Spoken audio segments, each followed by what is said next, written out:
हम बात करेंगे अल्टरनेटर के ईएमएफ इक्वेशन की।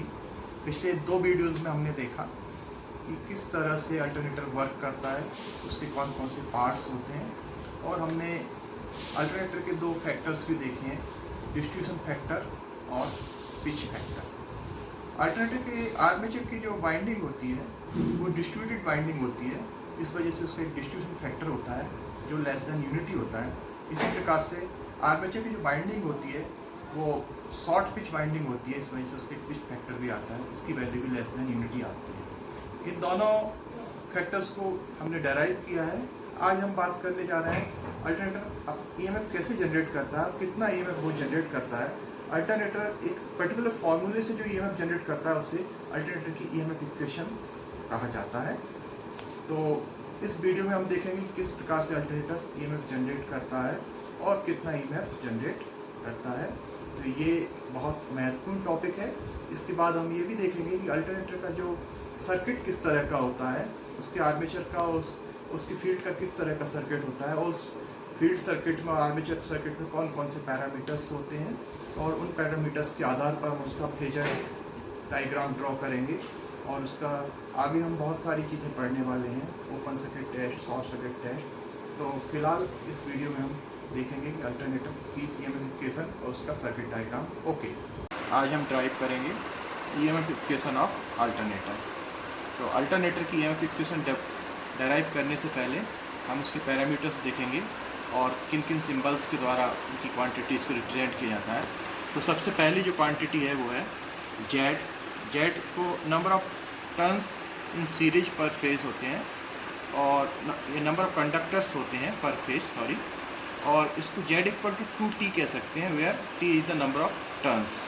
अगर नंबर ऑफ टर्न्स लेंगे तो ये 2t होंगे और ये जेड के इक्वल होंगे, क्योंकि एक टर्न्स में 2 कंडक्टर होते हैं, जैसा कि आप जानते हैं।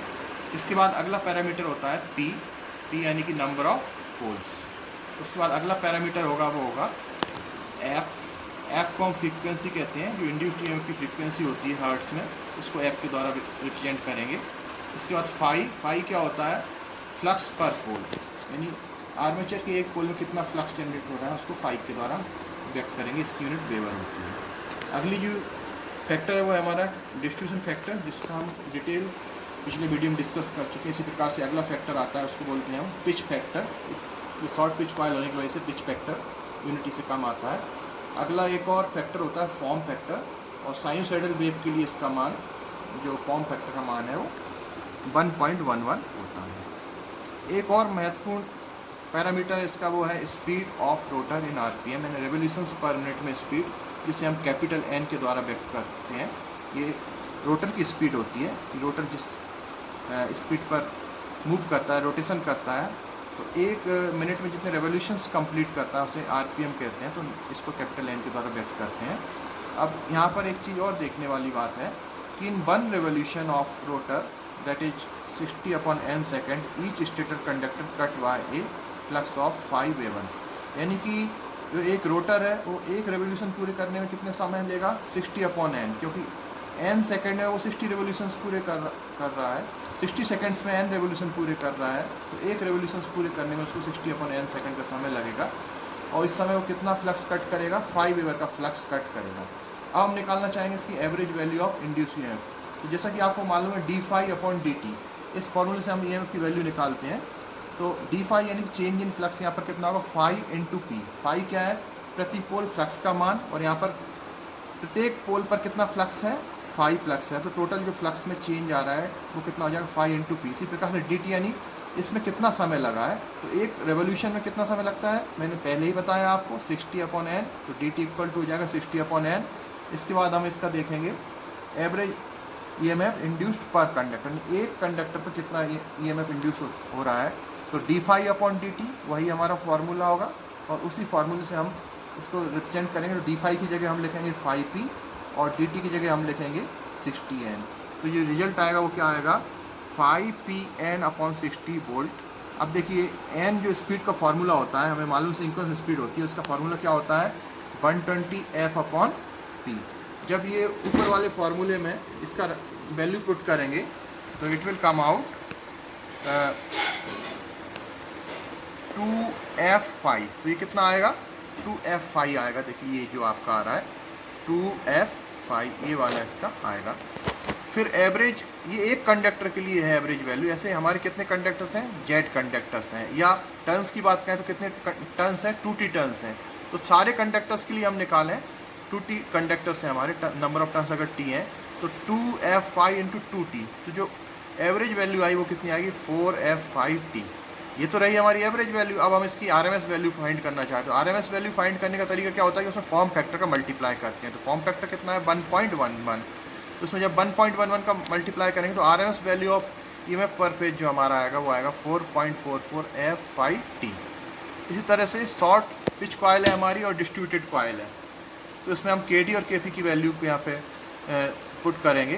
तो जो हमारे फाइनल फार्मूला आएगा वो आपको दिख रहा है EPH, यानी कि EMF induced per phase equal to 4.44 KC KD F5T volt. ये हमारी EMF इक्वेशन होगी, फाइनल EMF इक्वेशन होगी। तो आप इसे हमेशा याद रखें कि इस इक्वेशन से आप क्या कर सकते हैं, जो EMF का इंड्यूस्ड EMF है पर फेज वो उसको आप डिटरमाइन कर सकते हैं। ओके, नेक्स्ट जो हमारा टॉपिक है वो है हमारा, उस टॉपिक को हम बोलते हैं, तो आप इसको एक बार पुनः पूरा देख लीजिए इस डेरिवेशन को, किस तरह से ये डेरिवेशन किया गया है, और इसको बड़े ध्यान से देखने के बाद इसको आप डेराइव कर सकते हैं। अगला जो हमारा फार्मूला होगा, वो जो हमारा अगला फार्मूला है, टॉपिक है वो अल्टरनेटर को लोड पर जब हम कनेक्ट करते हैं तो किस तरह से उसकी जो पैरामीटर्स हैं वो हम उसके डिटरमाइन करते हैं, उसकी जो EMF किस तरह से डिटरमाइन करते हैं, और उसका टर्मिनल वोल्टेज किस तरह से डिटरमाइन करते हैं। तो यहाँ एक आप अल्टरनेटर का एक सर्किट देख रहे हैं। यहाँ पर ये आर्मेचर में जो वोल्टेज E, RA आपका जो क्या है, RA जो है वो आपका RA आर्मेचर रेजिस्टेंस है, और यहाँ पर X से आर्मेचर रिएक्टेंस है, reactance due to armature reaction है, और XL लीकेज रिएक्टेंस है। और ये आप देखिए कि यहाँ से आर्मेचर के द्वारा I करंट फ्लो हो रहा है। और अगर ये जो दो रिएक्टेंसेस मैंने डिस्कस किए हैं यहाँ पे, एक तो reactance due to armature reaction which is equal to XA and leakage reactance which is equal to XL। अगर हम इन दोनों को सम करते हैं तो एक दूसरी क्वांटिटी ले सकते हैं XS, यानी कि सिंक्रोनस रिएक्टेंस। देखिए ये सारी क्वांटिटीज़ को मैंने यहाँ पर लिखा हुआ है, XS equal to XA plus XL। RA is the armature resistance, XL is the armature leakage reactance, and X is the reactance due to armature reactance. Now we will come on our topic that how it will behave. We will have to define these two quantities. E is the induced EMF per phase, and V is the terminal voltage which we are getting across the load. We have connected a load across these two terminals. Here you can see that. Now in this circuit, E is the EMF induced and V is the voltage which we are getting across the load. Now there are three voltage drops here. One is the voltage drop due to armature resistance. The quantity is I into RA. I into RA is the voltage drop due to the armature resistance. The second voltage drop due to the armature leakage reactance, it is I into XL. And the third voltage drop due to the armature reaction, it is I into XA. I into XA। जैसा कि आप जानते हैं कि armature reaction की वजह से एक MMF जनरेट होता है, जो मेन फ्लक्स जनरेट होता है, जो मेन फ्लक्स का के अपोजिट होता है, और नेट फ्लक्स की वैल्यू को कम करता है। अगर ये इक्वेशन फॉर्म में हम लिखें तो हम लिख सकते हैं E equal to V plus I into RA। ये क्या है, I इंटू RA क्या है, आर्मेचर रेजिस्टेंस की वजह से होने वाला voltage drop, plus JIXL leakage reactance की वजह से होने वाला वोल्टेज ड्रॉप, और प्लस JIXA, यानी कि आर्मेचर रिएक्शन की वजह से होने वाला वोल्टेज ड्रॉप। तो ये तीन तरह के वोल्टेज ड्रॉप हो सकते हैं। यहाँ पर एक ध्यान देने वाली बात यह है कि आर्मेचर रिएक्शन की वजह से जो वोल्टेज ड्रॉप होगा वो लोड की कंडीशन में होगा। नो लोड की कंडीशन में चूँकि आर्मेचर के सर्किट से कोई करंट फ्लो नहीं होता, तो ये जो आर्मेचर रिएक्टेंस के कारण जो वोल्टेज ड्रॉप है वो भी जीरो होगा। अब हम बात करते हैं इसकी फेजर डायग्राम की।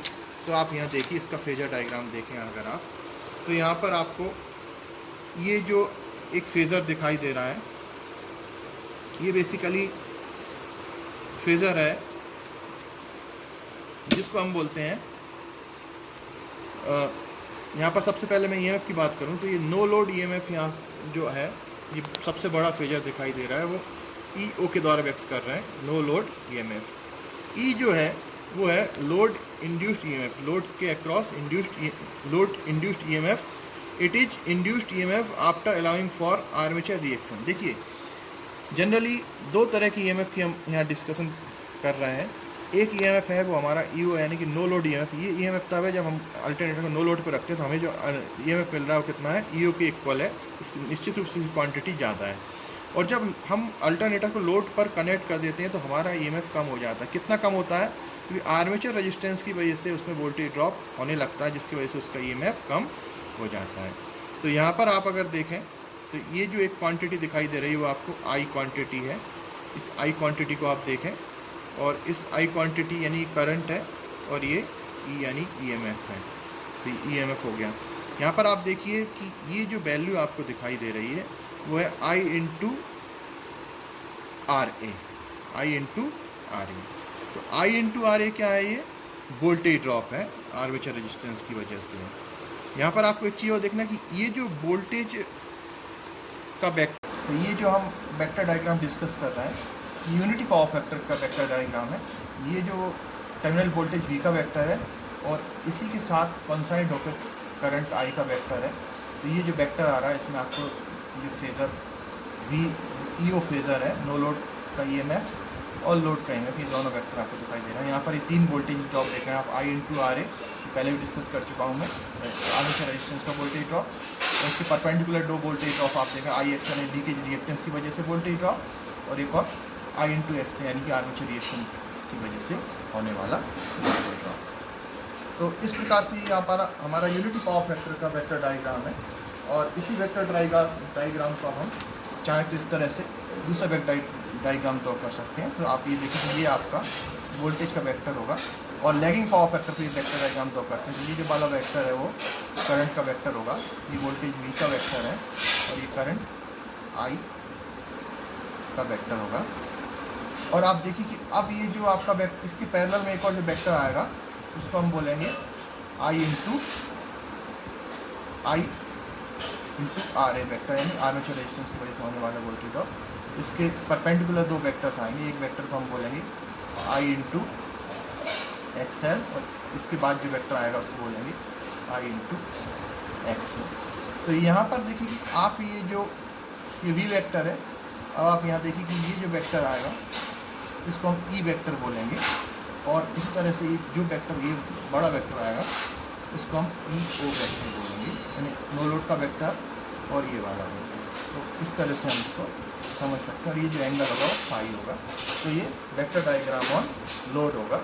ओके।